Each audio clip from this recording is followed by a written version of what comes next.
رضا المصري، قد ايه انت شخص اذا بدنا فينا نقول عنصري وطائفي، بالوقت اللي انت ما بتوظف بالشركه اللي بتملكها الا الناس اللي بيقربوك او اللي من طائفتك، من طائفه الشيعيه الكريمه تحديدا، قد ايه هذا الشيء اذا بدك صحي او قد ايه شيء سلبي بالنسبه لك؟ اول شيء مش هيك بالضبط، انا مزبوط ما بوظف الا اولاد البقاع، مش قصه عنصري، لا. انا بمنطقه اسمها بقاع 35 سنه محروم عبر الحكومات المتعاقبه. يعني عم تلغي الدوله بجوابك؟ مش عم بلغي الدوله، الحكومات المتعاقبه، نحن محرومين بالبقاع. لغوا لنا الله يرحم كميل شمعون، شرع لنا الحشيش، صار في عندنا شويه مصاري، رجعوا لغوها، اعطونا قصب سكر نعمل مع عنا مصنع، مع عنا كتر خيره زفت لنا طريق البقاع، ما عنا شيء.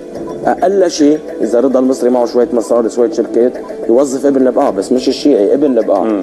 إيه لي الشرف وظف ابن البقاع. ذكرت الحشيشه، انت مع تشريع الحشيشه؟ اكيد مع تشريع الحشيشه، وباذن الله لما نكون ان شاء الله بالمجلس النيابي هيدا اول شيء رح اهتم فيه. اول شيء رح تهتم بشو؟ تشريع الحشيشه. لانه انا اكيد مع تشريع الحشيشه، لانه انت اليوم عم تحكي ببقاع ما عنده شيء، ما عندنا شيء. بده يعمل معامل بالبقاع. مش معامل، طول عمره كل الدول العظمى بتزرع حشيشه وبتبيع، ليش البقاع لا؟ تشريع الحشيشه ممكن يكلفك خساره بالمجلس النيابي. هلا اذا انت عم تعلن ترشيحك على البرلمان، ممكن الشعب اللبناني ما شو بدي بالشعب اللبناني؟ انا على راس الشعب اللبناني كله، انا بهمني اهل البقاع الجوعان اللي بيصير عمره 18 سنه ما معه يروح على الجامعه، بيروحوا بيعملوا مطلوب كرمال 200 دولار يجيب دواء لامه. وما في عندنا غير طريقه. خير ان شاء الله. لا الحشيشه هي الحال، نزرع حشيشه بنبيعها للدوله، مش ضروري ببيعها انا مخدرات او لمدري لمين.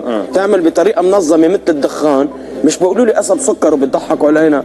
بيجي واحد بيزرع له دولومين ثلاثه عادي يعيش اولاده، تيجي اخر الموسم الدوله بتشله اياهم، بضل مكسور 10 سنين، بصير فقير. اذا استبدلنا الحشيشه بالبطاطا مثلا بيضطر يغلط له شي غلطه، اي بطاطا. ما لما عم بيروح عم ينتلف الموسم الزراعي، التاجر الكبير ما بتفرق معه، بس الصغير انكسر 10 سنين واضطر يعمل مطلوب كربات 2000 دولار و3000 فيها مصاري وبتمشي، يعني بتمشي فيها مصاري بتمشي، وما عم نأذي حدا، ما يبيع لحدا. طيب مين خولك